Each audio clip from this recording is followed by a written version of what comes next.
안 됩니다. 지금 그 계약서에 서명하시면 회장님은 끝장이에요. 무슨 짓이야? 당장 이 미친 여자를 끌어내! 뉴욕 맨해튼의 중심, 엠파이어 홀딩스의 10조 원 합병 계약식장. 가장 중요한 서명의 순간, 회장의 손목을 낚아챈 건 다름 아닌 허름한 작업복을 입은 청소부였습니다. 순식간에 수십 명의 경호원들이 그녀의 머리에 총구를 겨눴고 회의실은 아수라장이 되었죠. 모두가 그녀를 비웃으며 끌어내려던 그 순간, 그녀의 입에서 나온 한마디가 상황을 뒤집어버립니다. 14조 사망. 그건 합병이 아니라 파산 선고입니다. 과연 청소부 수지는 어떻게 수석 변호사들도 못 찾은 죽음의 조항을 찾아낸 걸까요? 그리고 그녀를 노려보는 저 악랄한 변호사와의 악연은 무엇일까요? 지금부터 뉴욕을 발칵 뒤집어 놓은 천재 청소부의 통쾌한 참교육이 시작됩니다. 오늘의 사연은 김수진 씨의 이야기입니다. 영상 시청 전 구독과 좋아요를 눌러주시면 제작에 큰 힘이 됩니다. 맨해튼의 새벽은 결코 고요하지 않습니다. 48층 엠파이어 홀딩스 본사 복도엔 형광등, 불빛만이 차갑게 깔려 있었죠. 그 빛 아래를 묵묵히 걷는 한 여성이 있었습니다. 김수진, 28살. 헐렁한 회색 청소부 유니폼을 입은 그녀의 체구는 가녀렸습니다. 질끈 묶은 머리는 며칠째 제대로 감지 못한 듯 푸석했고 화장기라곤 전혀 없는 얼굴은 창백하기까지 했죠. 하지만 그녀의 눈빛만큼은 달랐습니다.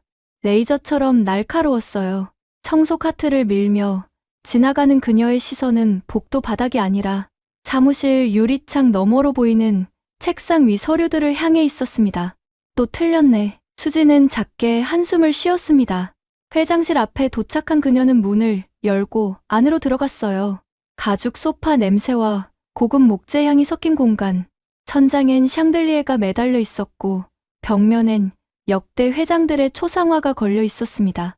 이 방 하나의 면적이 수진이 사는 원룸 10개는 좋게 될 거예요. 수진은 청소 도구를 꺼내며 책상 쪽으로 다가갔습니다. 로버트 회장의 책상. 그 위엔 내일 있을 중요한 계약을 위한 서류들이 가지런히 정리되어 있었죠. 수진의 손이 먼지털이를 움직이는 동안 그녀의 눈은 서류 제목을 훑었습니다. 엠파이어 블랙스톤 합병 계약서 최종 본. 블랙스톤. 그 이름을 본 순간 수진의 손이 잠시 멈췄습니다. 가슴 한켠이 철렁 내려앉는 느낌이었어요. 하지만 그녀는 곧 고개를 저으며 다시 청소를 이어갔습니다. 과거는 과거일 뿐이라고 스스로에게 되뇌면서요. 쓰레기통을 비우려던 수진의 눈에 구겨진 종이 한 장이 들어왔습니다. 펼쳐보니 수석 변호사의 메모였어요. 계약서 검토 내용이 빼곡하게 적혀 있었죠. 수진은 무심코 그 내용을 읽기 시작했습니다. 그리고 눈살을 찌푸렸어요. 제14조 사망 해석이 완전히 잘못됐잖아. 이건 단순 부채 승계가 아니라. 수진의 입에서 저도 모르게 중얼거림이 흘러나왔습니다. 로스쿨에서 배운 라틴어 법률 용어들이 머릿속에서 자동으로 해석되었어요. Joint and several liability. 연대 보증. 아니, 그것보다 더 심각한 무한 연대 보증 조항이었습니다. 이대로 서명하면. 수지는 자신도 모르게 서류 쪽으로 다가갔습니다. 회장 책상 위에 놓인 최종 계약서. 그 두꺼운 문서의 일부가 살짝 펼쳐져 있었죠. 수진의 눈이 빠르게 줄을 따라 내려갔습니다. 한 페이지, 두 페이지. 그녀의 뇌는 카메라처럼 문장들을 찍어 저장했어요. 그리고 마침내 그 조항을 발견했습니다. 제14조 사망. 라틴어로 빼곡하게 쓰인 문장. 일반 변호사라면 그냥 지나칠 수 있는, 아니 설령 읽더라도 표면적 의미만 파악하고 넘어갈 법한 조항이었습니다. 하지만 수진의 눈엔 그 문장 하나하나가 독침처럼 보였어요. 계약 당사자는 제3자의 채무에 대해서도 전 재산으로 무한 책임을 진다. 수진의 손이 떨렸습니다. 이건 단순한 합병 계약이 아니었어요. 함정이었습니다. 블랙스톤에 숨겨진 부채까지 엠파이어 홀딩스가, 아니 로버트 회장 개인이 떠안게 되는 계약이었죠. 회장의 개인, 재산, 부동산, 주식, 심지어 가족명의 재산까지 모조리 압류당할 수 있는 조항이었어요. 이런 미친. 수지는 뒤로 물러섰습니다. 가슴이 쿵쾅거렸죠. 이 사실을 알려야 할까요? 하지만 누가 청소부의 말을 믿어줄까요?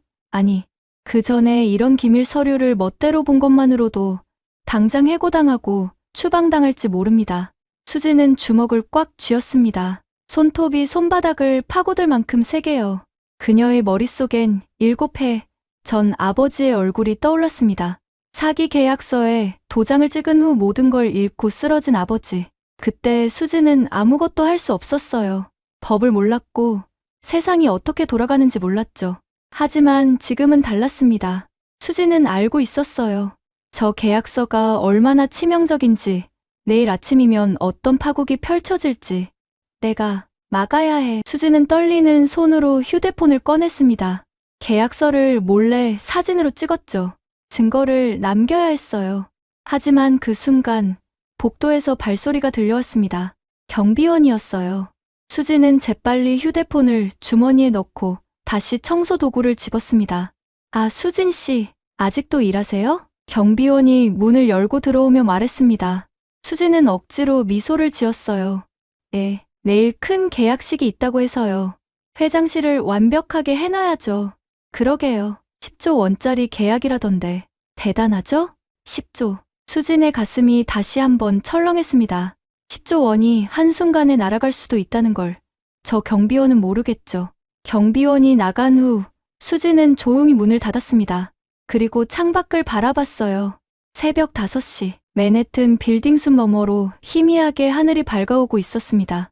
몇 시간 후면 이 건물은 양복 입은 사람들로 가득 찰 거예요. 그리고 그들은 모두 함께 파멸을 향해 걸어갈 겁니다. 내가 막을 수 있을까? 수지는 자신에게 물었습니다. 청소부인 자신이, 자격도 박탈당한 자신이. 하지만 그녀의 눈빛엔 다른 무언가가 타오르기 시작했어요. 정의에 대한 갈증, 진실을 향한 열망, 그리고 무엇보다 다시는 무력하게 지켜만 보지 않겠다는 결연함이었습니다. 수지는 청소 카트를 밀고 회장실을 나섰습니다. 복도는 여전히 고요했죠. 하지만 그녀의 마음속은 폭풍우가 몰아치고 있었습니다. 내일 오전 10시, 계약식장. 그곳에서 수지는 선택해야 할 겁니다. 침묵하고 살아남을 것인가? 아니면 진실을 외치고 모든 걸 잃을 것인가? 그녀는 아직 몰랐어요. 그 선택이 단지 자신의 운명만이 아니라 수천 명의 직원과 수조 원의 재산, 그리고 한 거대 기업의 미래를 결정하게 될 거라는 거려. 새벽 공기가 차갑게 피부를 스쳤습니다. 수지는 유니폼 주머니 속 휴대폰을 꽉 움켜쥐었어요. 그 안엔 증거가 담겨 있었죠. 하지만 증거만으로는 부족했습니다. 용기가 필요했어요. 목숨을 건 용기가. 내일이면 모든 게 결정되겠지. 수진의 중얼거림이 텅 빈 복도에 흩어졌습니다. 그리고 그녀는 다시 걸었어요. 청소 카트를 밀며 가장 낮은 곳에서 가장 높은 곳을 향해 준비하면서요. 오전 9시 30분. 엠파이어 홀딩스 50층 대회의실 앞은 이미 긴장감으로 가득했습니다. 검은색 정장 차림의 변호사들이 서류 가방을 든 채 분주히 오가고 있었어요. 오늘은 단순한 계약식이 아니었습니다. 월스트리트 역사상 5손가락 안에 꼽힐 10조 원 규모의 합병. 두 거대 기업의 운명이 한 장의 서명으로 결정되는 순간이었죠. 수지는 회의실 구석에서 물병을 정리하고 있었습니다. 평소와 다름없는 청소부의 모습이었어요. 하지만 그녀의 심장은 미친 듯이 뛰고 있었죠. 유니폼 주머니 속 휴대폰이 마치 불덩이처럼 뜨겁게 느껴졌습니다. 어젯밤 찍어둔 증거 사진들. 하지만 그걸 어떻게 활용해야 할지 수지는 아직 답을 찾지 못했어요. 물 좀 더 준비해. 수석 비서가 차갑게 지시했습니다. 수지는 고개를 숙이며 대답했어요. 네, 알겠습니다. 회의실 문이 열렸습니다. 로버트 회장이 들어왔어요. 은발의 60대 후반 신사, 더블 버튼 네이비 정장을 완벽하게 차려입은 그의 걸음엔 40년 기업 경영자의 위엄이 묻어났죠. 그 뒤로 엠파이어 홀딩스의 임원진 15명이 줄지어 입장했습니다. 로버트 회장이 상석에 앉았습니다. 그의 표정은 평온해 보였지만 수지는 알아챘어요. 회장의 손가락이 미세하게 떨리고 있다는 거려. 긴장하고 있었습니다. 당연했죠. 오늘 서명 한 번이면 엠파이어 홀딩스는 업계 부동의 1인자가 될 겁니다. 하지만 실패한다면 생각하고 싶지 않은 시나리오였어요. 블랙스톤 측이 도착했습니다. 비서의 안내와 함께 회의실 반대편 문이 열렸습니다. 그리고 그 순간 수진의 온몸이 얼어붙었어요. 맨 앞에 선 남자, 금빛 올백머리에 이탈리아산 최고급 정장을 걸친 40대 중반의 남성. 그의 입가엔 비열한 미소가 걸려 있었고 손목엔 눈이 부실 만큼 화려한 금시계가 채워져 있었죠. 데이비드. 수진의 머릿속이 하얗게 변했습니다. 7해 전 아버지를 파산으로 몰아넣은 바로 그 변호사.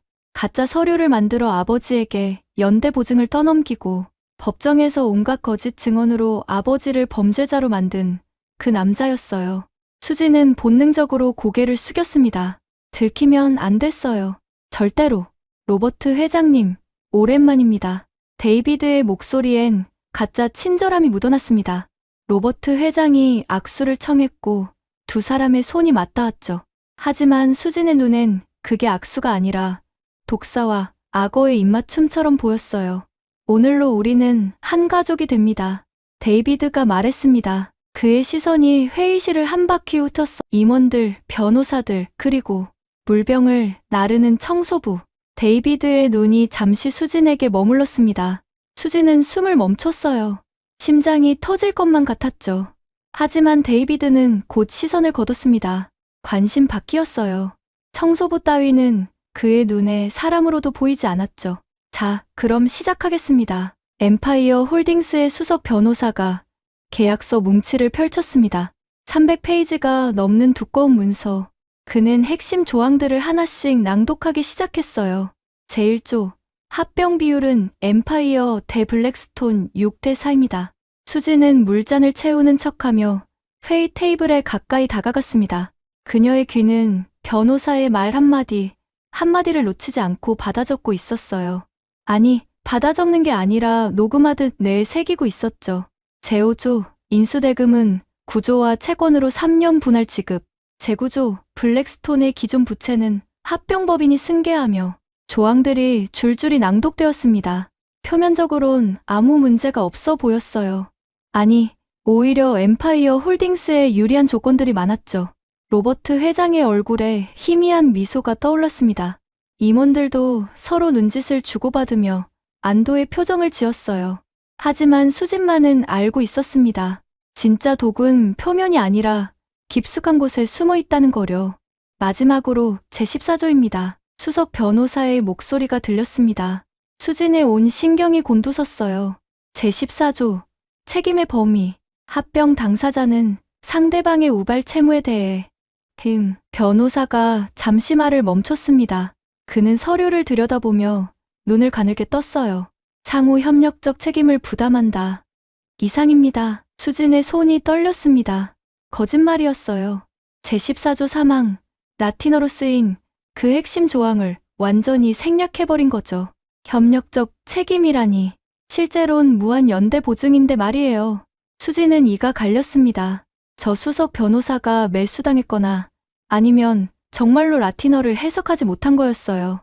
어느 쪽이든 재앙이었죠. 좋습니다. 로버트 회장이 고개를 끄덕였습니다. 그의 손이 만년필을 집었어요. 블랙스톤 측 대표도 펜을 들었죠. 두 사람은 동시에 서명란으로 펜을 가져갔습니다. 수진의 머릿속이 빠르게 돌아갔어요. 이대로 두면 안 됐습니다. 로버트 회장은 모르고 있었어요. 자신이 무엇에 서명하는지, 이 계약이 어떤 결과를 낳을지. 블랙스톤은 이미 수천억 원의 숨겨진 부채를 안고 있었습니다. 수진은 어젯밤 인터넷으로 확인했어요. 그리고 제14조 사망에 따르면 그 부채 전부가 로버트 회장 개인에게 넘어올 거예요. 회사 자산뿐 아니라 개인 재산, 부동산, 심지어 가족명의 재산까지요. 펜 끝이 종이에 닿으려는 순간이었습니다. 안 돼요. 수진의 입에서 비명 같은 외침이 터져 나왔어요. 그녀 스스로도 놀랄 만큼 큰 소리였죠. 회의실의 모든 시선이 일제히 수진에게 쏠렸습니다. 수진은 물병을 떨어뜨린 채 회의 테이블로 달려갔어요. 그리고 로버트 회장이 든 펜을 향해 손을 뻗었죠. 회장님, 서명하시면 안 됩니다. 수진의 손이 로버트 회장의 손목을 낚아챘습니다. 펜이 공중에서 멈췄어요. 정적. 1초, 2초, 3초, 그리고 폭발했습니다. 뭐 하는 거야? 이 미친 여자가. 수석 비서가 소리쳤어요. 경호원, 4명이 재킷 안쪽으로 손을 집어넣었습니다. 권총을 꺼내려는 동작이었죠. 로버트 회장은 경악한 표정으로 수진을 쳐다봤어요. 지금 내가 뭘 한 거지? 회장의 목소리는 낮고 위협적이었습니다. 하지만 수진은 물러서지 않았어요. 그녀는 회장의 눈을 똑바로 바라보며 말했죠. 죄송합니다, 회장님. 하지만 저 계약서에 서명하시면 회장님은 파산하십니다. 블랙스톤 측에서 웃음이 터졌습니다. 데이비드가 팔짱을 끼며 비웃었어요. 청소부가 법률을 논하다니. 로버트 회장님, 이게 당신 회사의 수준입니까? 당장 저 여자를 끌어내. 로버트 회장이 분노에 찬 목소리로 명령했습니다. 경호원 2명이 수진의 팔을 붙잡았어요. 수진은 발버둥 쳤지만 역부족이었죠. 나요, 들어보세요. 제14조 사망이에요. 수진이 절규하듯 외쳤습니다. 그녀의 목소리엔 절박함이 가득했어요. 제14조 사망. Obligatio insolidum. Cum omnibus bonus. 라틴어로 쓰인 조항이에요. 전 재산 무한 연대 보증이라는 뜻입니다. 경호원들의 손이 잠시 느슨해졌습니다. 라틴어. 그 단어가 회의실에 이상한 무게감을 실었어요. 로버트 회장이 손을 들어 경호원들을 제지했습니다. 그의 눈빛이 날카로워졌죠. 뭐라고 했지? 제14조 사망? 네, 회장님. 수지는 가쁜 숨을 몰아쉬며 말을 이었어요. 그 조항은 단순한 책임 분담이 아닙니다. 블랙스톤의 모든 숨겨진 부채까지 회장님 개인이 떠안게 되는 독소 조항이에요. 제가 어젯밤 확인했는데 블랙스톤은 파생상품 손실로 최소 5천억 원 이상의 숨겨진 부채가 있습니다. 회의실이 다시 조용해졌습니다. 하지만 이번엔 다른 종류의 침묵이었어요. 불안함이 섞인 침묵. 로버트 회장이 천천히 수석 변호사를 돌아봤습니다. 제14조 사망. 확인했나? 수석 변호사는 식은땀을 흘리며 서류를 뒤적였어요. 그의 손이 떨렸죠. 그게 제14조는 협력적 책임으로. 라틴어는 읽어봤나고 묻는 겁니다. 로버트 회장의 목소리가 얼음장처럼 차가워졌어요. 수석 변호사는 입을 다물었습니다. 대답이 곧 자백이었죠. 데이비드가 벌떡 일어섰습니다. 로버트 회장님, 지금 청소부의 말을 믿으시려는 겁니까? 저 여자는 분명 누군가에게 매수됐을 겁니다. 우리의 신성한 계약을 방해하려는. 닥쳐요. 수진이 데이비드를 향해 돌아섰습니다. 그녀의 눈빛이 변했어요. 더 이상 두려워하는 청소부가 아니었죠. 법정에 섰던 변호사, 진실을 향해 싸웠던 전사의 눈빛이었습니다. 당신이 누군지 저는 잘 알아요. 데이비드 포스터. 7해 전 한국에서 무고한 사업가를 파산시키고 재산을 갈취한 사기꾼. 데이비드의 얼굴이 굳었습니다. 수지는 주머니에서 휴대폰을 꺼냈어요. 그리고 어젯밤 찍어둔 계약서 사진을 로버트 회장에게 보여줬죠. 회장님, 제게 3분만 시간을 주십시오. 제가 증명해 보이겠습니다. 이 계약이 왜 함정인지, 그리고 저 사람들이 얼마나 교묘하게 회장님을 속이려 했는지. 로버트 회장은 수진을 한참 동안 바라봤습니다. 그의 손가락이 책상을 톡톡 두드렸어요. 30초가 흘렀죠. 마침내 회장이 입을 열었습니다. 3분. 단 3분만 주겠네. 하지만 만약 시간 낭비라면. 감사합니다. 수지는 깊게 고개를 숙였습니다. 그리고 회의실 앞 화이트보드로 걸어갔어요. 낡은 청소부 유니폼을 입은 가녀린 여성. 하지만 그녀가 마커를 집어든 순간 공기가 달라졌습니다. 수진의 시간이 시작되었어요. 진실을 증명할 마지막 기회. 그녀의 손이 화이트보드 위를 빠르게 움직이기 시작했죠. 화이트보드 앞에 선 수진의 손이 떨렸습니다. 하지만 그녀가 마커를 잡은 순간 그 떨림은 멈췄어요. 회의실의 공기가 무겁게 가라앉았죠. 50명이 넘는 사람들의 시선이 한 점에 집중되었습니다. 낡은 청소부 유니폼을 입은 28살 여성에게요. 제14조 사망. 수진이 보드에 글자를 쓰기 시작했습니다. 그녀의 필체는 또박또박했어요. 라틴어 원문은 Obligatio insolidum cum omnibus bonus입니다. 수진은 그 아래 영어 번역을 적었죠. Joint and several liability with all assets. 전 재산에 대한 연대 책임. 그게 뭐가 문제인가? 임원 한 명이 불만스럽게 물었습니다. 하지만 수진은 흔들리지 않았어요. 그녀는 계속 보드에 도식을 그려나갔죠. 문제는 omnibus bonus, 즉 모든 재산이라는 표현입니다. 현대 영미법에서 이 용어는 법인 재산만을 의미하지 않습니다. 수진의 손이 빠르게 움직였어요. 그녀는 두 개의 원을 그렸죠. 하나는 엠파이어 홀딩스, 다른 하나는 로버트 개인. 이 조항에 서명하시는 순간 회장님의 개인 재산과 법인 재산 사이의 경계가 사라집니다. 블랙스톤의 부채가 엠파이어로 넘어올 때 법인만이 아니라 회장님 개인이 직접 책임을 지게 되는 거예요. 회의실에 웅성거림이 일었습니다. 로버트 회장의 표정이 굳어졌어요. 얼마나 되는데? 회장의 질문에 수지는 숨을 깊이 들이마셨습니다. 그리고 대답했죠. 블랙스톤은 작년 4분기에 중국 부동산 파생 상품에 투자했습니다. 그 손실액이 최소 6천억 원. 하지만 이건 공식 장부에 없어요. 케이맨 제도 페이퍼 컴퍼니를 통해 숨겨뒀죠. 증거는? 데이비드가 날카롭게 끼어들었습니다. 그의 얼굴엔 여전히 비웃음이 걸려 있었지만 눈빛만큼은 흔들리고 있었어요. 증거라니요? 수진이 데이비드를 돌아봤습니다. 그리고 조용하지만 단호하게 말했죠. 저는 지난 6개월간 이 건물 48층을 매일 청소했습니다. 회장님 책상뿐 아니라 수석 변호사님의 쓰레기통도요. 수석 변호사의 얼굴이 하얗게 질렸어요. 쓰레기통에 버려진 메모들, 블랙스톤과 주고받은 이메일 출력물들. 누군가는 그걸 그냥 쓰레기라고 생각하셨겠죠. 하지만 저는 달랐어요. 수지는 휴대폰을 꺼냈습니다. 그리고 화면을 회의실 프로젝터에 연결했어요. 스크린에 문서 사진들이 떴죠. 구겨지고 찢어진 종이들. 하지만 그 내용은 명확했습니다. 이건 3개월 전 메모입니다. 블랙스톤 CF 회계법인에 보낸 내부 메일이에요. 중국 프로젝트 손실을 어떻게 숨길 것인가라는 제목이죠. 회의실이 술렁였습니다. 블랙스톤 측 변호사들의 얼굴이 일그러졌어요. 데이비드는 자리에서 벌떡 일어섰죠. 이건 불법 취득된 증거야. 법정에서 효력이 없어. 법정? 수진이 데이비드를 똑바로 쳐다봤습니다. 그녀의 눈빛엔 이제 두려움이 없었어요. 오직 확신만이 타오르고 있었죠. 지금 여긴 법정이 아닙니다. 그리고 저는 로버트 회장님께 진실을 말씀드리고 있을 뿐이에요. 회장님이 판단하실 문제죠. 로버트 회장이 손을 들어 정숙을 요구했습니다. 그의 시선은 여전히 스크린의 문서들에 고정되어 있었어요. 계속하게. 회장의 한마디에 수지는 다시 화이트보드로 돌아섰습니다. 그녀는 숫자들을 빠르게 적어나갔어요. 블랙스톤의 공식 부채는 2조 원입니다. 하지만 숨겨진 부채까지 합치면 2조 6천억.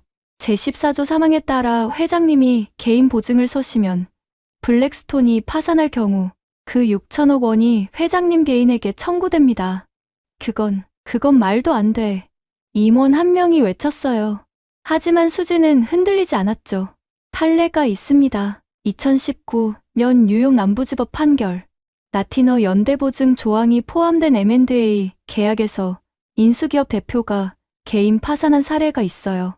이건 예외가 아니라 원칙입니다.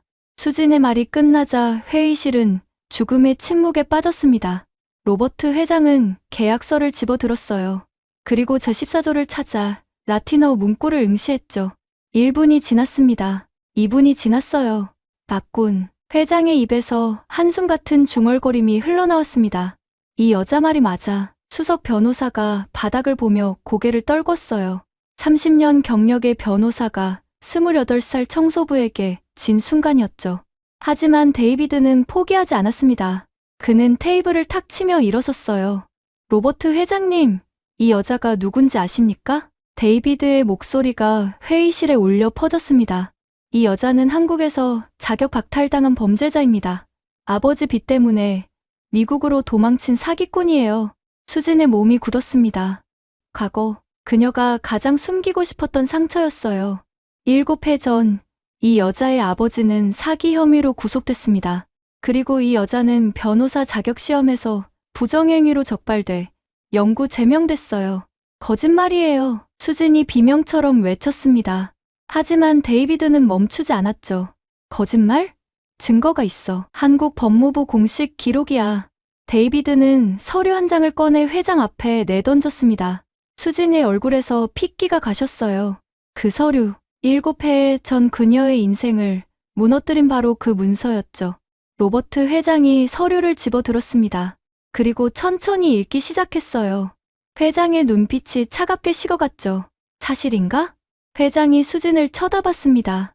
그 눈빛엔 더 이상 호기심도 기대도 없었어요. 오직 배신감만이 남아 있었죠. 수진은 입술을 깨물었습니다. 변명하고 싶었어요. 그건 누명이었다고, 데이비드가 조작한 거라고 외치고 싶었죠. 하지만 그녀는 알고 있었습니다. 지금 변명은 오히려 독이 될 거라는 거려. 맞습니다. 수진이 고개를 숙이며 대답했어요. 저는 자격이 없습니다. 변호사도 아니고 그저 청소부일 뿐이에요. 그녀의 목소리가 떨렸습니다. 눈가가 뜨거워졌어요. 하지만 수진은 울지 않았죠. 대신 그녀는 고개를 들어 로버트 회장을 똑바로 바라봤습니다. 하지만 제가 말씀드린 내용은 모두 사실입니다. 제14조 사망은 함정이에요. 그리고 블랙스톤은 회장님을 속이고 있어요. 끌어내. 로버트 회장의 명령이 떨어졌습니다. 차갑고 단호한 목소리였어요. 경호원 2명이 수진의 팔을 잡았습니다. 수진은 저항하지 않았어요. 그녀는 그저 회장을 바라봤죠. 마지막으로 한 번만 더 진실을 전하고 싶었어요. 회장님, 부디 다시 한번 확인해 주세요. 수진의 마지막 말이 회의실에 울렸습니다. 그리고 그녀는 끌려나갔어요. 회의실 문이 쾅 하고 닫혔죠. 복도는 차갑고 고요했습니다. 경호원들이 수진을 바닥에 내동댕이 쳤어요. 수진은 무릎을 꿇은 채 고개를 떨궜죠. 패배였습니다. 진실을 말했지만 과거가 그녀의 발목을 잡았어요. 회의실 안에서 웅성거리는 소리가 들렸습니다. 그리고 곧 조용해졌어요. 수진은 알 수 있었죠. 서명이 이루어지고 있다는 거려. 끝났어. 수진이 중얼거렸습니다. 눈물이 볼을 타고 흘러내렸어요. 진실은 패배했고 거짓이 승리했죠. 세상은 여전히 불공평했습니다. 하지만 그때 회의실 문이 다시 열렸어요. 회의실 문이 열렸습니다. 하지만 나온 건 로버트 회장이 아니었어요. 수석 비서였죠. 그의 표정은 복잡했습니다. 분노도 동정도 아닌 어딘가 당황스러운 얼굴이었어요. 들어오세요. 비서의 말에 수진은 고개를 들었습니다. 눈물로 얼룩진 얼굴, 흐트러진 머리. 하지만 그녀는 일어섰어요. 다리가 떨렸지만 비틀거리지 않았죠. 경호원들이 그녀의 팔을 잡았지만 이번엔 끌고 가는 게 아니라 부축하듯 안내했습니다. 회의실로 다시 들어선 수진의 눈에 이상한 광경이 펼쳐졌어요. 로버트 회장은 여전히 상석에 앉아 있었지만 그의 손엔 펜이 없었습니다. 계약서는 그대로 테이블 위에 놓여 있었어요. 서명란은 비어 있었죠. 블랙스톤 측은 초조한 표정으로 서로 눈짓을 주고받고 있었습니다. 데이비드의 얼굴엔 더 이상 여유가 없었어요. 턱 근육이 경련하듯 떨리고 있었죠. 함께 로버트 회장이 수진에게 의자를 가리켰습니다. 수진은 조심스럽게 앉았어요. 회장은 한참 동안 그녀를 바라봤죠. 그 시선 속엔 여러 감정이 교차했습니다. 의심, 호기심, 그리고 묘한 존중까지. 자네 말이 맞았네. 회장의 첫마디에 수진의 심장이 뛰었습니다. 내가 직접 라틴어 전문가에게 전화했어. 제14조 사망, 자네 해석이 정확했네. 억네버스 버넷은 개인 재산까지 포함하는 용어가 맞았어. 회의실이 술렁였습니다. 엠파이어 임원들이 블랙스톤 측을 노려봤어요. 블랙스톤 변호사들은 시선을 피했죠. 하지만 회장이 말을 이었습니다. 자네 과거 또한 사실이야. 한국 법무부 기록은 명확해. 자격 박탈, 부정행위 적발. 수진은 고개를 숙였습니다. 변명할 수 없었어요. 기록은 기록이었으니까요. 회장님, 그때 수진이 입을 열었습니다. 그녀의 목소리는 떨렸지만 분명했어요. 제 과거는 부정할 수 없습니다. 하지만 그게 오늘 제가 말씀드린 진실의 가치를 바꾸진 않아요. 수진은 천천히 고개를 들어 회장을 바라봤습니다. 눈물 자국이 남은 얼굴이었지만 그녀의 눈빛만큼은 흔들리지 않았어요. 7해 전 제 아버지는 사기를 당하셨어요. 연대보증이라는 함정에 빠지셨죠. 저는 그때 아무것도 할 수 없었습니다. 법을 몰랐고 세상이 어떻게 돌아가는지 몰랐으니까요. 수진의 목소리가 조금씩 높아졌습니다. 하지만 지금은 달라요. 저는 압니다. 저 계약서에 숨겨진 독이 무엇인지, 그게 회장님과 이 회사 직원 수천 명의 인생을 어떻게 망가뜨릴지. 넌 범죄자야. 데이비드가 끼어들었습니다. 하지만 그의 목소리엔 이전의 여유가 없었어요. 오히려 다급함이 묻어났죠. 범죄자의 말을 믿으시려는 겁니까? 회장님, 우리 블랙스톤은 월스트리트에서 40년 역사를 가진 닥치게. 로버트 회장의 한마디가 데이비드의 말을 잘랐습니다. 회장의 목소리는 낮았지만 위압적이었어요. 나는 지금 이 청년에게 묻고 있네. 자네가 끼어들 차례가 아니야. 데이비드는 입을 다물었습니다. 하지만 그의 주먹은 테이블 아래에서 떨리고 있었어요. 로버트 회장은 다시 수진을 봤습니다. 계속하게. 수진은 숨을 깊이 들이마셨습니다. 이게 마지막 기회였어요. 진실을 온전히 전할 수 있는 마지막 순간이었죠. 회장님, 제가 자격이 박탈된 건 사실입니다. 하지만 그 이유는 부정행위가 아니었어요. 수진의 목소리가 떨렸습니다. 7회 동안 한 번도 제대로 꺼내지 못했던 진실이었죠. 저는 아버지의 사건을 조사했습니다. 그리고 발견했어요. 계약서를 조작한 사람이 누구인지, 어떻게 아버지를 함정에 빠뜨렸는지. 수진의 시선이 데이비드를 향했습니다. 바로 저 사람이었어요. 데이비드 포스터. 그는 한국 기업과의 합작 계약에서 허위 조항을 삽입했고 제 아버지를 대리인으로 내세워 모든 책임을 떠넘겼죠. 거짓말이야. 데이비드가 벌떡 일어섰습니다. 그의 얼굴이 붉어졌어요. 증거도 없이 사람을 모함하다니. 증거요? 수진이 조용히 말했습니다. 그리고 그녀는 휴대폰을 다시 꺼냈어요. 저는 7회 동안 준비했어요. 언젠가 진실을 밝힐 날을 위해서요. 스크린에 새로운 문서가 떴습니다. 은행 송금 기록이었어요. 이건 데이비드 씨가 한국의 경쟁사로부터 받은 리베이트 기록입니다. 제 아버지를 함정에 빠뜨린 대가로 받은 돈이죠. 3억 원. 케이맨 제도 계좌로 송금됐어요. 회의실이 얼어붙었습니다. 데이비드의 얼굴에서 핏기가 가셨어요. 어떻게 그걸 제가 청소부로 일하면서 뭘 했는지 아세요? 수진이 말을 이었습니다. 그녀의 목소리엔 이제 확신이 가득했어요. 저는 매일 밤 이 건물의 서류들을 읽었어요. 쓰레기통에 버려진 문서들, 프린터에 남은 출력물들. 6개월 동안 모았죠. 그리고 발견했습니다. 데이비드 씨가 이번에도 같은 수법을 쓰고 있다는 거려. 수진은 다음 화면을 넘겼습니다. 이메일 사진이었어요. 이건 석 달 전 데이비드 씨가 엠파이어 홀딩스 내부 인물과 주고받은 이메일입니다. 계약서 검토를 느슨하게 하라는 내용이죠. 그 대가로 100만 달러를 약속했어요. 로버트 회장의 얼굴이 굳었습니다. 그는 천천히 수석 변호사를 돌아봤어요. 설명해보게. 수석 변호사는 식은땀을 흘렸습니다. 그의 입술이 파르르 떨렸죠. 저는 그건 자네가 매수당했나? 회장의 목소리가 얼음처럼 차가워졌어요. 수석 변호사는 대답하지 못했습니다. 침묵이 곧 자백이었죠. 로버트 회장은 자리에서 일어섰습니다. 그의 키는 크지 않았지만 그 순간만큼은 거인처럼 보였어요. 회장은 계약서를 집어들었습니다. 그리고 천천히, 아주 천천히 그걸 찢기 시작했죠. 찢어지는 종이 소리가 회의실에 울렸습니다. 10조 원짜리 계약서가 조각조각 바닥에 흩어졌어요. 회장님, 데이비드가 비명을 질렀습니다. 무슨 짓을 하시는 겁니까? 이건 법적 구속력이. 구속력? 로버트 회장이 차갑게 웃었습니다.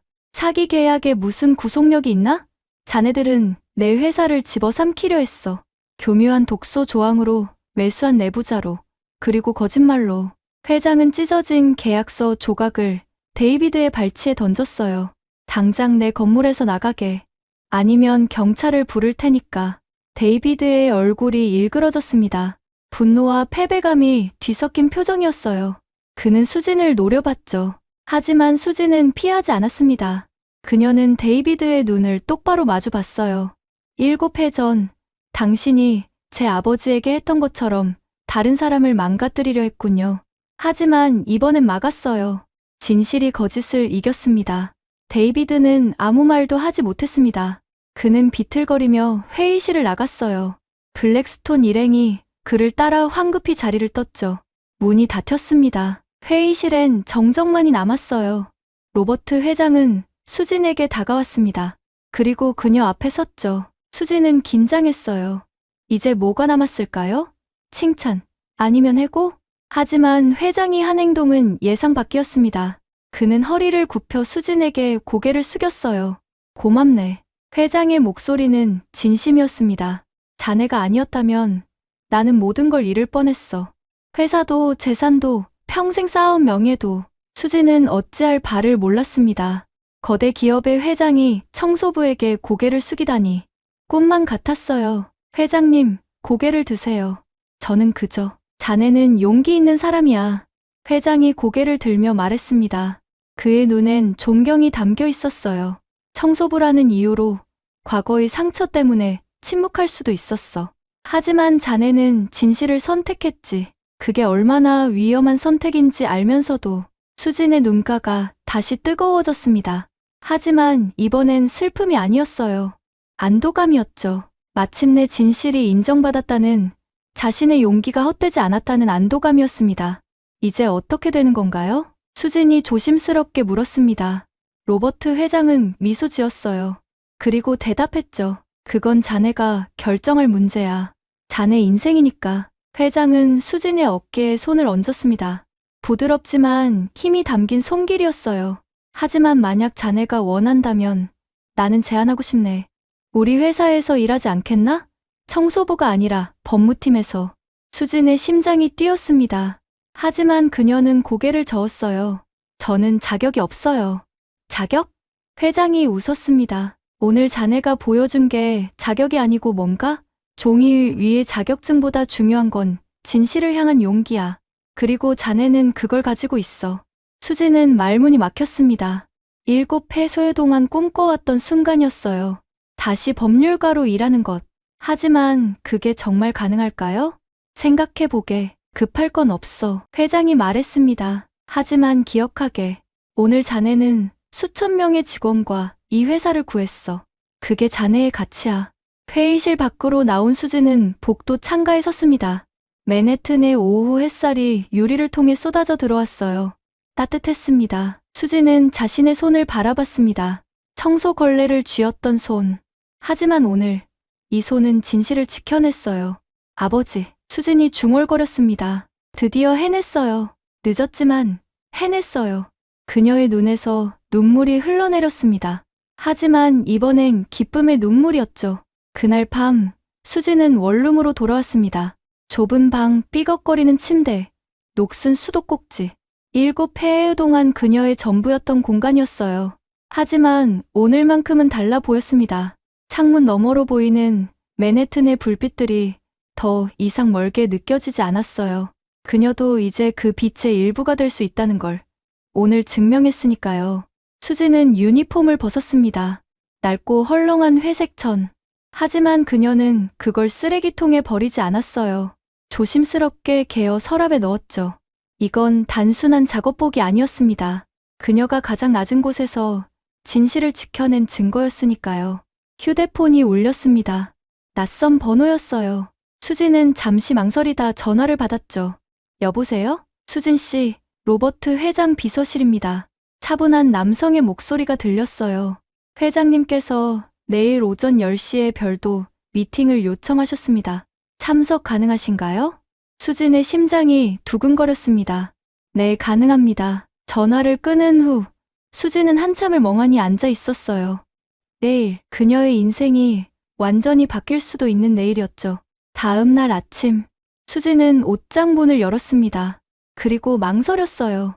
청소부 유니폼 말고는 변변한 옷이 없었거든요. 유일한 정장은 7회 전 변호사 시험을 볼 때 입었던 검은색 슈트. 먼지가 수북이 쌓인 채 구석에 걸려 있었죠.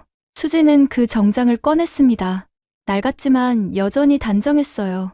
그녀는 옷을 털어내고 다림질했죠. 하나하나 주름을 펴면서 그녀는 과거를 되돌아봤습니다. 21살의 자신. 세상을 바꿀 수 있다고 믿었던 그 청년. 7회가 지났지만 그 마음만큼은 변하지 않았어요. 거울 앞에 선 수진은 달라 보였습니다. 같은 얼굴이었지만 눈빛이 달랐어요. 더 이상 숨지 않았죠. 그녀는 자신의 진실을 자신의 가치를 알게 되었으니까요. 엠파이어 홀딩스 48층. 회장 집무실 앞에 도착한 수지는 깊은 숨을 들이마셨습니다. 비서가 문을 열어줬어요. 들어오시죠. 방 안에는 로버트 회장만이 있었습니다. 어제의 분주함과 긴장감은 없었어요. 오직 고요함만이 공간을 채우고 있었죠. 회장은 창가에 서서 맨해튼을 내려다보고 있었습니다. 함께 회장이 소파를 가리켰어요. 수지는 조심스럽게 앉았죠. 회장도 그녀 맞은편에 자리했습니다. 어젯밤 잠은 잤나? 네, 회장님. 거짓말. 회장이 미소 지었어요. 나도 한숨도 못 잤네. 자네 덕분에 10조 원을 지켰는데 잠이 올 리가 없지. 회장은 서류 한 뭉치를 꺼냈습니다. 그리고 수진 앞에 놓았어요. 이건 자네가 제보한 내용에 대한 우리 법무팀의 추가 조사 결과야. 밤새 조사했지. 수진은 서류를 펼쳤습니다. 그리고 눈이 커졌어요. 블랙스톤에 숨겨진 부채는 6천억이 아니었습니다. 8천억 원이었어요. 더 깊이 파고들수록 더 많은 독이 드러났죠. 자네가 없었다면. 회장의 목소리가 무겁게 가라앉았습니다. 나는 지금쯤 파산 신청서를 작성하고 있었을 거야. 40년 동안 쌓아온 모든 것을 잃었겠지. 회장님, 수진이 조용히 말했습니다. 저는 제가 해야 할 일을 했을 뿐이에요. 해야 할 일? 회장이 되물었어요. 청소부가 회장의 계약서를 막는 게 해야 할 일이었나? 총구 앞에 서는 게. 수지는 잠시 침묵했습니다. 그리고 천천히 입을 열었어요. 7해 전 제 아버지는 억울하게 파산하셨어요. 저는 그때 아무것도 할 수 없었습니다. 법을 몰랐고 힘이 없었으니까요. 그녀의 목소리가 떨렸습니다. 그 무력함이 얼마나 고통스러운지 회장님은 모르실 거예요. 내가 사랑하는 사람이 무너지는데 나는 손가락 하나 까딱할 수 없는 그 절망감. 수지는 눈을 들어 회장을 바라봤어요. 하지만 어제는 달랐어요. 저는 알고 있었고 힘이 있었습니다. 작은 힘이었지만 진실을 말할 용기만큼은 있었죠. 그래서 했어요. 더 이상 무력하게 지켜만 보고 싶지 않았으니까요. 로버트 회장은 한참 동안 수진을 바라봤습니다. 그의 눈엔 깊은 이해가 담겨 있었어요. 자네는 용감해. 회장이 말했습니다. 진짜 용기는 두려움이 없는 게 아니야. 두려움을 알면서도 옳은 일을 하는 거지. 어제 자네가 그랬어. 회장은 새로운 서류를 꺼냈습니다. 공식적인 문서였어요. 나는 어제 약속했지. 자네가 원한다면 법무팀에서 일할 기회를 주겠다고. 그 약속을 지키고 싶네. 수진의 심장이 뛰었습니다. 하지만 회장님, 저는 자격. 회장이 그 단어를 되씹었어요. 우리 법무팀 수석 변호사는 30년 경력의 하버드 출신이었어. 완벽한 자격이었지. 하지만 그는 100만 달러의 회사를 팔아넘기려 했어. 회장은 수진을 똑바로 봤습니다. 자네는 어떤가? 종이 위에 자격은 없을지 몰라. 하지만 자네는 진실을 지켰어. 회사를 지켰고 수천 명의 직원을 지켰지. 그게 진짜 자격이 아니고 뭔가? 수지는 말문이 막혔습니다. 7해 동안 자신을 짓눌렀던 무게가 조금씩 벗겨지는 느낌이었어요. 하지만 회장이 말을 이었습니다. 이건 쉬운 길이 아닐 거야. 자네의 과거를 아는 사람들이 있어. 의심하는 사람들도 있겠지. 자네는 매일 증명해야 할 거야.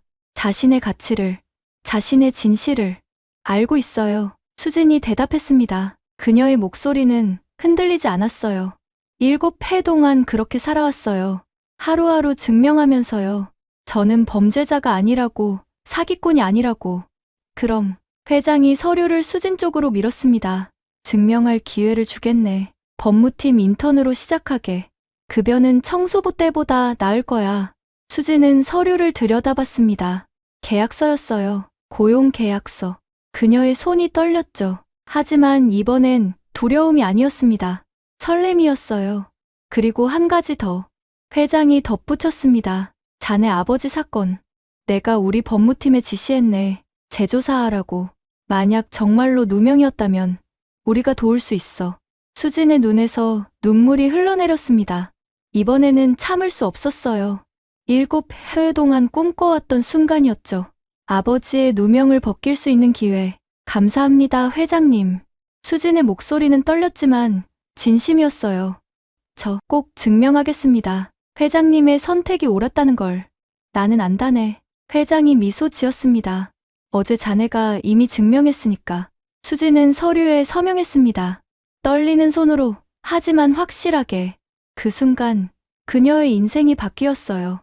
청소부에서 법무팀 인턴으로 숨어 지내던 도망자에서 당당한 전사로 밖으로 나온 수지는 엘리베이터 거울 속 자신을 봤습니다. 같은 얼굴이었지만 완전히 다른 사람처럼 느껴졌어요. 그녀는 더 이상 과거에 갇혀있지 않았죠. 미래를 향해 걸어가고 있었습니다. 휴대폰을 꺼낸 수지는 오랜만에 아버지에게 전화를 걸었어요. 신호음이 울렸죠. 여보세요? 아버지의 목소리가 들렸습니다. 늙고 지친 목소리였어요. 아버지, 수진이 말했습니다. 저예요, 수진이. 수진아, 아버지, 제가 해냈어요. 드디어. 수진의 목소리는 울먹였지만 기뻤어요. 이제 아버지 누명도 벗길 수 있을 것 같아요. 제가 꼭 해낼게요. 전화기 너머로 아버지의 흐느끼는 소리가 들렸습니다. 7해 만에 듣는 희망의 소리였죠. 수지는 창밖을 바라봤습니다. 맨해튼의 하늘은 맑았어요. 그녀의 미래처럼. 석 달이 흘렀습니다. 수지는 엠파이어 홀딩스 법무팀 인턴으로 일하며 하루하루를 증명해 나갔어요. 새벽 5시에 출근해 밤 11시에 퇴근하는 날들. 누구보다 먼저 출근하고 누구보다 늦게 떠났죠. 그녀는 알고 있었습니다. 자신을 바라보는 시선들이 여전히 차갑다는 거려.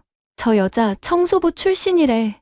자격도 없으면서 어떻게 들어온 거야? 복도에서 들리는 수군거림들. 수지는 모르는 척했지만 가슴 한편은 아팠어요. 하지만 그녀는 멈추지 않았습니다. 매일 아침 거울을 보며 다짐했죠. 오늘도 증명하자. 내 가치를. 그리고 어느 날 기회가 왔습니다. 수진 씨, 회장님이 부르세요. 비서의 말에 수지는 긴장했어요. 석 달 만의 호출이었죠. 회장실 문을 두드리자 로버트 회장의 목소리가 들렸습니다. 들어오게. 방 안에는 회장뿐 아니라 새로운 수석 변호사 제임스도 있었어요. 50대 중반의 냉철한 인상을 가진 남성. 그는 수진을 처음 봤을 때부터 못마땅해 했죠. 함께 회장이 말했습니다. 수진은 조심스럽게 자리에 앉았어요. 자네에게 중요한 임무를 주려 하네. 회장이 서류를 내밀었습니다. 수진은 그것을 받아들었어요. 표지에는 김철수 사건 재조사 보고서라고 적혀 있었죠. 수진의 심장이 멎는 것 같았습니다. 김철수, 그녀의 아버지였어요. 우리 법무팀이 석 달간 조사한 결과야. 읽어보게. 수진은 떨리는 손으로 서류를 펼쳤습니다. 첫 장, 2장, 3장. 그녀의 눈이 빠르게 줄을 따라갔어요. 그리고 마침내 결론 부분에 도달했죠. 조사 결과 김철수의 유죄를 뒷받침하는 명확한 증거는 발견되지 않았음.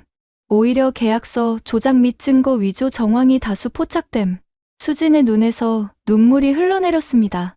7해 동안 기다렸던 이 문장이었어요. 아버지는 무죄였어요. 수진의 목소리가 떨렸습니다. 그렇네. 회장이 고개를 끄덕였어요. 그리고 우리는 진짜 범인도 찾아냈지. 데이비드 포스터. 그가 한국 경쟁사와 공모해 자네 아버지를 희생양으로 만든 거야. 수지는 주먹을 쥐었습니다. 분노와 안도감이 동시에 밀려왔어요. 이제 어떻게 되나요? 우리가 한국 검찰에 재심 청구를 도울 거네. 그리고 데이비드를 고소할 거야. 사기의 위증, 증거 조작 혐의로. 희망이었습니다. 마침내 아버지의 명예를 되찾을 수 있는 희망이었죠. 하지만 그때 제임스 수석 변호사가 입을 열었습니다. 회장님, 한 가지 문제가 있습니다. 그의 목소리는 차갑고 사무적이었어요. 이 사건을 진행하려면 한국 측 증인이 필요합니다. 그리고 가장 결정적인 증인은 제임스가 수진을 쳐다봤어요. 김수진 씨, 바로 당신입니다. 수진은 고개를 끄덕였습니다. 저는 기꺼이 증언하겠습니다. 문제는 그게 아닙니다. 제임스가 새로운 서류를 꺼냈어요. 당신이 증인으로 나서는 순간 당신의 과거도 함께 재조명됩니다. 자격 박탈 기록, 부정행위 혐의, 모든 것이 다시 법정에 오르죠. 수진의 얼굴이 굳었습니다. 그리고 더 큰 문제가 있어요. 제임스는 또 다른 문서를 펼쳤습니다. 데이비드 측 변호인단이 이미 움직이고 있습니다. 그들은 당신을 반대 증인으로 세울 계획이에요. 당신이 아버지를 구하기 위해 거짓 증언을 꾸민다고 주장할 겁니다. 그건 말도 안 돼요. 수진이 항변했습니다. 증거가 있잖아요. 조작된 계약서, 위조된 이메일, 리베이트 송금 기록, 증거는 있습니다. 제임스가 냉정하게 말했어요. 하지만 당신이라는 증인의 신뢰도가 문제예요. 자격 박탈자, 청소부에서 갑자기 법무팀으로 발탁된 사람, 데이비드 측은 당신이 회장님께 매수당했다고 주장할 겁니다. 수지는 말문이 막혔습니다. 함정이었어요. 아버지를 구하려면 자신이 증언해야 하는데 그 순간 자신의 신뢰도가 공격받게 되는 거죠. 그리고 한 가지 더. 제임스의 목소리가 더욱 차가워졌어요. 만약 이 재판에서 진다면 당신은 위증죄로 고소당합니다.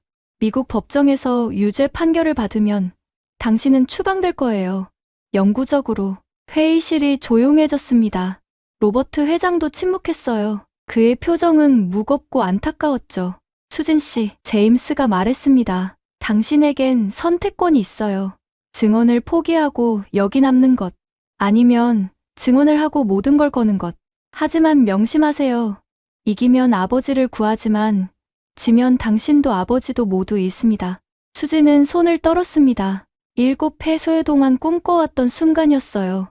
아버지의 누명을 벗길 기회. 하지만 그 대가는 너무 컸죠. 자신의 모든 것을 걸어야 했습니다. 회장님, 수진이 로버트 회장을 바라봤습니다. 저는 어떻게 해야 할까요? 회장은 한참 동안 침묵했습니다. 그리고 천천히 입을 열었어요. 수진 씨, 나는 자네에게 강요할 수 없네. 이건 자네 인생이니까. 회장은 창밖을 바라봤어요. 하지만 한 가지는 말해주고 싶네. 진실을 위해 싸우는 건 항상 위험해. 때로는 모든 걸 잃을 수도 있지. 하지만 진실을 포기하고 사는 건 더 고통스러워. 평생 후회하며 살게 되거든. 수지는 고개를 숙였습니다. 눈물이 떨어졌어요. 회장의 말이 가슴에 박혔죠. 생각할 시간을 주겠네. 일주일 후에 답을 들려주게. 회장실을 나온 수지는 옥상으로 올라갔습니다. 맨해튼의 차가운 바람이 얼굴을 스쳤어요. 그녀는 난간에 기대어 하늘을 올려다봤죠. 아버지, 수진이 중얼거렸습니다. 저는 어떻게 해야 할까요? 아버지를 구하면 제가 무너지고 저를 지키면 아버지를 버리는 거예요. 바람만이 대답했습니다. 차갑고 무정한 바람이었어요. 그날 밤 수지는 아버지에게 전화를 걸었습니다. 떨리는 손으로요. 여보세요? 아버지, 저예요. 수진아, 무슨 일이니? 아버지의 목소리는 여전히 늙고 지쳐 있었어요. 하지만 수진의 전화를 받을 때만큼은 조금 밝아졌죠. 아버지, 제가 아버지 누명을 벗길 수 있는 기회가 생겼어요. 정말이니? 아버지의 목소리가 떨렸습니다. 하지만 수지는 말을 잇지 못했어요. 대가를 말할 수가 없었죠. 하지만 뭐니? 아무것도 아니에요, 아버지. 제가 꼭 해낼게요. 전화를 끊은 수지는 침대에 주저앉았습니다. 그리고 울었어요. 소리 없이, 하지만 깊게. 7회 동안 참아왔던 모든 고통이 한꺼번에 쏟아져 나왔죠. 왜 진실을 향한 길은 이렇게 가시밭길일까요? 왜 옳은 일을 하려면 모든 걸 걸어야 할까요? 수지는 알 수 없었습니다. 하지만 한 가지는 알았어요. 일주일 후 자신은 인생에서 가장 큰 결정을 내려야 한다는 것을요. 그리고 그 결정이 무엇이든 후회 없이 받아들여야 한다는 것을. 창밖으로 맨해튼의 불빛이 반짝였습니다. 아름다웠지만 차갑고 먼 빛이었어요. 마치 수진의 희망처럼요. 일주일이라는 시간은 수진에게 영원처럼 느껴졌습니다. 매일 아침 눈을 뜰 때마다 같은 질문이 그녀를 짓눌렀어요. 나는 무엇을 선택해야 하는가? 아버지를 구할 것인가? 아니면 자신의 미래를 지킬 것인가? 하지만 수지는 점차 깨달았습니다. 이건 단순한 선택의 문제가 아니라는 거려. 어느 날 저녁, 수지는 작은 한인 식당에 앉아 있었습니다. 김치찌개 한 그릇 앞에서 멍하니 창밖을 바라보고 있었죠. 그때 옆 테이블에 앉은 노부부의 대화가 들렸어요. 여보, 이번 달 병원비는 어떻게 내지? 아들한테 연락해 볼까? 하지만 아이도 힘들 텐데. 우리가 평생 일해서 뭐 하나 남긴 게 없네. 빚만 남기고. 수진의 가슴이 먹먹해졌습니다. 저 부부는 마치 7해 전 자신의 부모님 같았어요. 억울한 빚에 짓눌려 평생을 고통 속에 사는 사람들. 그들은 단지 진실이 밝혀지지 않았다는 이유만으로 고통받고 있었죠. 그날 밤, 수지는 결심했습니다. 혼자만의 고민으로는 답을 찾을 수 없다는 걸 깨달았어요. 그녀는 로버트 회장에게 이메일을 보냈습니다. 내일 아침 답변 드리겠습니다. 다음 날 아침 8시, 수지는 회장실 문을 두드렸어요. 로버트 회장과 제임스 변호사가 그녀를 기다리고 있었죠. 함께 회장이 말했습니다. 수지는 곧게 앉았어요. 그녀의 눈빛은 일주일 전과 달랐습니다. 더 이상 흔들리지 않았죠. 회장님, 저는 증언하겠습니다. 수진의 목소리는 단호했어요. 모든 위험을 감수하고 법정에 서겠습니다. 아버지의 누명을 벗기기 위해서요. 제임스가 끼어들었습니다. 김 변호사, 위험을 아시면서도? 압니다. 수진이 고개를 끄덕였어요. 지면 저는 모든 걸 잃을 겁니다. 이곳에서의 일자리도, 미국에서의 삶도, 어쩌면 자유까지도요. 그런데 왜? 제임스가 물었습니다. 진심으로 궁금해하는 표정이었어요. 수지는 잠시 침묵했습니다. 그리고 천천히 입을 열었죠. 일주일 동안 생각했어요. 제가 왜 법을 공부했는지, 왜 변호사가 되고 싶었는지. 처음엔 아버지를 구하기 위해서였어요. 하지만 지금은 압니다. 법은 단순히 개인을 위한 게 아니라는 거려. 수진의 목소리에 힘이 실렸습니다. 세상엔 제 아버지 같은 사람들이 너무 많아요. 억울한 누명을 쓰고 진실을 밝힐 힘이 없어서 평생을 고통 속에 사는 사람들. 만약 제가 여기서 포기한다면 저는 단순히 아버지만 버리는 게 아니에요. 그 모든 사람들을 버리는 거예요. 로버트 회장의 눈빛이 깊어졌습니다. 그는 수진을 바라보며 천천히 고개를 끄덕였어요. 자네는 성장했군. 회장의 목소리에는 존경이 담겨 있었습니다. 3달 전 자네는 자신의 생존을 위해 싸웠어. 하지만 지금 자네는 다른 사람들을 위해 싸우려 하고 있지. 그게 진정한 법조인의 자세야. 수지는 고개를 숙였습니다. 부끄러움과 자부심이 동시에 밀려왔어요. 하지만 회장님, 수진이 다시 고개를 들었습니다. 저 혼자서는 할 수 없어요. 데이비드와 그의 변호인단은 막강합니다. 그들은 수십 년의 경험과 무한한 자금을 가지고 있죠. 저는 아직 부족해요. 혼자가 아니네. 로버트 회장이 미소 지었습니다. 자네에겐 우리가 있어. 엠파이어 홀딩스의 법무팀 전체가 자네를 돕겠네. 제임스가 서류 가방을 열었습니다. 그리고 두꺼운 문서 뭉치를 꺼냈어요. 지난 일주일 동안 우리 팀이 준비한 자료입니다. 데이비드의 과거 사건 기록, 그가 연루된 모든 의심스러운 계약들, 그리고 증인 명단까지요. 수지는 놀란 표정으로 서류를 받았습니다. 하지만 제가 아직 결정도 내리기 전인데 우리는 알았네. 회장이 말했습니다. 자네가 어떤 선택을 할지. 왜냐하면 자네는 그런 사람이니까. 진실 앞에서 절대 물러서지 않는 사람. 수진의 눈시울이 뜨거워졌습니다. 감사함과 책임감이 동시에 밀려왔어요. 하지만 명심하게. 회장의 목소리가 진지해졌습니다. 이 싸움은 쉽지 않을 거야. 데이비드는 자네의 과거를 모조리 파헤칠 거고 자네의 신뢰도를 무너뜨리려 할 거야. 자네는 매 순간 증명해야 해. 진실로만 말이지. 알고 있습니다. 수진이 대답했습니다. 그래서 더 철저히 준비하겠습니다. 제 과거도, 아버지 사건도, 데이비드의 범죄도 모든 걸 완벽하게 파악하고 법정에 서겠어요. 다음 3달 동안 수지는 미친 듯이 일했습니다. 하루에 4시간만 자며 모든 자료를 분석했어요. 한국어 기록을 영어로 번역하고 라틴어 법률 용어를 해석하고 판례를 찾아 인용 근거를 마련했죠. 그녀의 책상은 서류로 뒤덮였고 눈 밑엔 깊은 다크서클이 생겼어요. 법무팀 동료들은 처음엔 의심의 눈으로 봤습니다. 청소부 출신이 뭘 할 수 있겠어? 하지만 수진의 열정과 능력을 보며 하나둘 마음을 열었어요. 그들은 수진을 돕기 시작했죠. 밤늦게까지 함께 남아 자료를 정리하고 모의 법정을 열어 그녀를 훈련시켰습니다. 김 변호사, 이 질문에는 어떻게 답하시겠어요? 당신은 회장에게 매수당한 거 아닙니까? 동료 변호사가 날카롭게 물었어요. 수지는 망설이지 않고 대답했습니다. 저는 매수당한 게 아닙니다. 저는 기회를 받았어요. 제 능력을 증명할 기회를요. 그리고 그 기회를 통해 진실을 밝히고 있을 뿐입니다. 좋아요. 그럼 이건요? 당신 아버지가 유죄라는 증거가 있는데 왜 무죄라고 주장하죠? 증거요? 조작된 증거 말씀이신가요? 수진의 목소리가 단호해졌어요.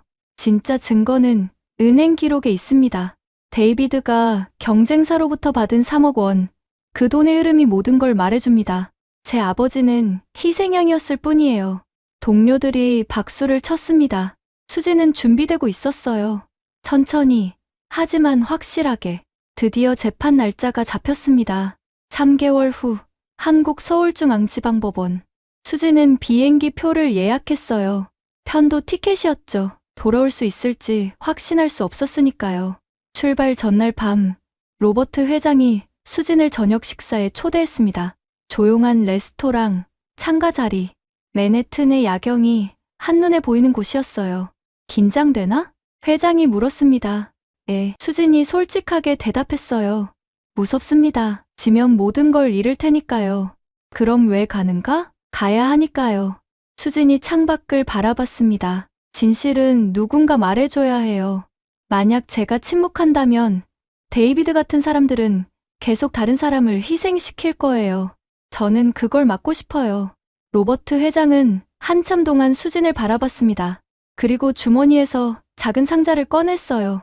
이걸 받게. 상자 안에는 만년필이 들어 있었습니다. 고급스러운 은색 펜이었죠. 이건 내가 첫 계약서에 서명할 때 쓴 펜일세. 40년 전이지. 그때도 나는 떨렸어. 하지만 그 펜을 쥐면 용기가 생기더군. 회장이 펜을 수진에게 건넸습니다. 이제 자네가 가지게. 그리고 법정에서 진실에 서명하게. 자네의 펜으로. 수진은 펜을 받았습니다. 묵직하고 따뜻했어요. 회장의 마음이 그대로 전해지는 것 같았죠. 감사합니다, 회장님. 꼭 이기고 돌아오겠습니다. 이기든 지든. 회장이 말했습니다. 자네는 이미 이긴 거야. 왜냐하면 자네는 진실을 선택했으니까. 그게 가장 큰 승리일세. 다음 날 아침, 공항으로 가는 차 안에서 수지는 휴대폰을 꺼냈습니다. 그리고 아버지에게 문자를 보냈어요. 아버지, 제가 곧 한국에 갑니다. 이번엔 제대로 싸우겠어요. 아버지의 명예를, 우리 가족의 진실을 되찾겠습니다. 사랑해요. 비행기가 이륙했습니다. 수지는 창밖을 바라봤어요. 맨해튼이 점점 작아지고 있었죠. 하지만 그녀의 마음속 결의는 점점 커지고 있었습니다. 진실을 향한 마지막 걸음이 시작되었어요. 서울중앙지방법원. 7해 만에 돌아온 한국의 공기는 낯설면서도 익숙했습니다. 수지는 법원 계단을 오르며 떨리는 다리를 애써 진정시켰어요. 손에 쥔 로버트 회장의 만년필이 차갑지만 든든하게 느껴졌죠. 오늘 모든 것이 결정됩니다. 법정 안은 이미 사람들로 가득했어요. 기자들, 방청객들, 그리고 맨 뒤편에 앉은 한 노인, 수진의 아버지였습니다. 7해 만에 보는 아버지는 많이 늙어 계셨어요. 하얗게 샌 머리, 깊게 파인 주름. 하지만 딸을 보는 눈빛만큼은 여전히 따뜻했죠. 수지는 고개를 숙여 인사했고 아버지도 조용히 고개를 끄덕였습니다. 재판을 시작하겠습니다. 판사의 목소리가 울렸어요. 50대 중반의 여성 판사. 그녀의 표정은 엄격했지만 공정해 보였죠. 데이비드 측 변호인이 일어섰습니다. 70대 노 변호사, 한국 법조계의 거물이었어요. 그는 수진을 차갑게 쳐다보며 입을 열었죠. 재판장님, 이 재심 청구는 근거가 없습니다. 김철수의 유죄는 7해 전 이미 확정됐고 새로운 증거라는 것도 피고인의 딸이 조작한 것에 불과합니다. 조작이라고요? 수진이 자리에서 일어섰습니다. 제임스 변호사가 그녀를 제지하려 했지만 수진은 고개를 저었어요. 이건 그녀의 싸움이었으니까요. 재판장님, 증거 제출을 허가해 주십시오. 판사가 고개를 끄덕였습니다. 수진은 준비한 서류를 꺼냈어요. 3개월 동안 밤을 새워 정리한 자료들이었죠. 이것은 데이비드 포스터가 7해 전 한국 경쟁사로부터 받은 리베이트 기록입니다. 케이맨 제도 계좌로 송금된 3억 원. 그리고 이것은 조작된 계약서의 필적 감정 결과입니다. 제 아버지의 서명이 아닌 것으로 밝혀졌습니다. 법정이 술렁였습니다. 수지는 멈추지 않았어요. 그리고 이것은 데이비드가 같은 수법으로 미국에서도 사기를 저질렀다는 증거입니다. 뉴욕 엠파이어 홀딩스 사건의 계약서와 7해 전 제 아버지 사건의 계약서, 독소 조항의 위치, 라틴어 표현, 심지어 조항 번호까지 동일합니다. 수진의 목소리에 힘이 실렸습니다. 그녀는 더 이상 떨리지 않았어요. 진실이 그녀를 지켜주고 있었죠. 이것은 우연이 아닙니다. 데이비드 포스터는 수십 년간 같은 방식으로 무고한 사람들을 희생양으로 만들어 왔습니다. 제 아버지는 그 피해자 중 한 명일 뿐입니다. 데이비드 측 변호인이 반박했습니다. 김수진 변호사는 현재 엠파이어 홀딩스에 고용되어 있습니다. 편향된 증언일 수밖에 없습니다. 편향이라고요? 수진이 조용히 웃었습니다. 쓴 웃음이었죠. 저는 7해 동안 청소부로 살았습니다. 제 아버지를 구하기 위해 미국으로 건너갔지만 자격도 없고 돈도 없는 저는 아무것도 할 수 없었어요. 그래서 기다렸습니다. 언젠가 진실을 밝힐 날을 위해서요. 수진의 목소리가 떨렸습니다. 하지만 이번엔 두려움이 아니었어요. 분노와 슬픔, 그리고 희망이 뒤섞인 떨림이었죠. 저는 편향되지 않았습니다. 저는 단지 진실을 말하고 있을 뿐입니다. 제 아버지가 무죄라는 진실을요. 법정이 조용해졌습니다. 판사가 서류들을 검토했어요. 10분이 흘렀죠. 20분, 30분. 수지는 의자에 앉아 손을 꼭 쥐었습니다. 옆에 앉은 제임스가 그녀의 어깨를 가볍게 두드렸어요. 격려의 손길이었죠. 마침내 판사가 입을 열었습니다. 증거 검토 결과 김철수의 유죄 판결에는 명백한 오류가 있는 것으로 판단됩니다. 계약서 조작의 정황이 명확하고 진정한 범죄자는 데이비드 포스터인 것으로 보입니다. 수진의 심장이 뛰었습니다. 따라서 본 재판부는 김철수에 대한 유죄 판결을 파기하고 무죄를 선고합니다. 판사의 망치 소리가 법정에 울렸습니다. 탕. 그 소리와 함께 7회의 악몽이 끝났어요. 수진은 자리에서 일어나 뒤를 돌아봤습니다. 아버지가 울고 계셨어요. 얼굴을 두 손으로 가리고 어깨를 떨며 우셨죠. 수진도 참을 수 없었습니다. 눈물이 볼을 타고 흘러내렸어요. 하지만 이번엔 기쁨의 눈물이었습니다. 법정을 나온 수진과 아버지는 복도에서 마주섰습니다. 7회 만의 재회였어요. 아버지가 떨리는 손으로 수진의 얼굴을 어루만졌죠. 수진아, 고생 많았구나. 아니에요, 아버지. 제가 못난 딸이었어요. 7회나 걸렸잖아요. 아니다. 아버지가 고개를 저었습니다. 넌 최고의 딸이야. 아버지가 자랑스럽다. 두 사람은 끌어안았습니다. 긴 포옹이었어요. 7회의 고통, 외로움, 그리움이 모두 그 포옹 속에 담겼죠. 1년 후, 뉴욕 맨해튼 엠파이어 홀딩스 본사. 수지는 더 이상 청소부 유니폼을 입지 않았습니다. 그녀는 이제 깔끔한 네이비 정장을 입고 법무팀장실에 앉아 있었어요. 책상 위 명패에는 김수진 법무팀장이라고 새겨져 있었죠. 창밖으로 맨해튼의 스카이라인이 펼쳐졌습니다.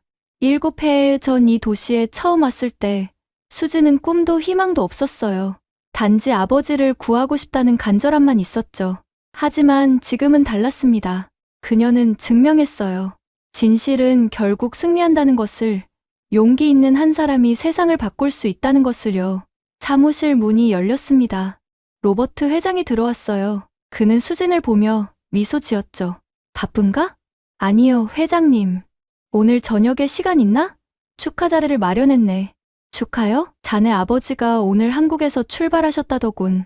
미국에 정착하시려고. 수진의 얼굴이 밝아졌습니다.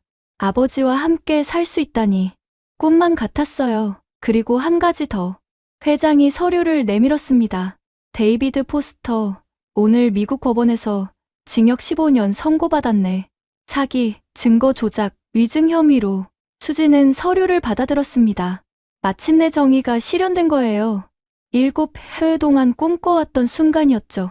회장님, 수진이 조용히 말했습니다. 제가 여기까지 올 수 있었던 건 회장님 덕분입니다. 아니네. 회장이 고개를 저었어요. 자네 스스로 해낸 거야. 나는 단지 기회를 줬을 뿐이지. 그 기회를 잡은 건 자네의 용기였네. 수지는 창밖을 바라봤습니다. 저녁 노을이 맨해튼을 붉게 물들이고 있었어요. 아름다운 풍경이었죠. 하지만 수진이 진정으로 아름답다고 느낀 건 풍경이 아니었습니다. 진실을 위해 싸울 수 있다는 것, 정의가 승리할 수 있다는 것, 그 믿음 자체가 아름다웠어요. 그날 저녁, 수진은 아버지를 공항에서 맞이했습니다. 백발의 노인이었지만 그의 얼굴엔 평화가 깃들어 있었어요. 7해 만에 찾은 평화였죠. 잘 왔어요, 아버지. 수진아, 이제 우리 함께 살 수 있겠구나. 네, 아버지. 이제 아무도 우리를 떼어놓을 수 없어요. 차를 타고 집으로 가는 길, 수진은 아버지에게 물었습니다. 아버지, 7해 동안 힘들지 않으셨어요? 힘들었지. 아버지가 대답했습니다. 하지만 넌 더 힘들었을 거야. 나는 그저 기다리기만 하면 됐지만 넌 싸워야 했으니까. 그래도 이겼잖아요. 수진이 미소 지었습니다. 우리가 이겼어요, 아버지. 그날 밤, 수진은 오랜만에 편안하게 잠들었습니다. 악몽도 없었고 불안도 없었어요. 단지 평화로운 잠이었죠. 7해 만에 처음 느끼는 진정한 평화였습니다. 다음 날 아침, 수진은 회사로 출근했습니다. 그리고 책상 위에서 편지 한 통을 발견했어요. 로버트 회장의 편지였죠. 수진에게, 자네는 우리 회사의 영웅일세. 하지만 더 중요한 건 자네가 진실의 수호자라는 거야. 계속 그 길을 걸어주게. 세상은 자네 같은 사람을 필요로 하니까. 로버트, 수진은 편지를 가슴에 품었, 그리고 다짐했어요. 앞으로도 진실을 위해 싸우겠다고, 억울한 사람들을 돕겠다고, 정의를 실현하겠다고요. 창밖으로 햇살이 쏟아져 들어왔습니다. 따뜻하고 밝은 빛이었어요. 수진은 그 빛 속에서 미소 지었죠. 가장 낮은 곳에서 시작한 여정. 하지만 그 끝은 가장 높은 곳이었습니다. 진실이라는 가장 높은 정상이었어요. 지금까지 사람의 무한한 가능성을 믿는 인생길이었습니다. 오늘 영상이 즐거우셨다면 댓글로 여러분이 어디에서 듣고 계신지 남겨주세요. 청취자 한 분 한 분의 이야기에도 귀를 기울이고 싶습니다. 감사합니다.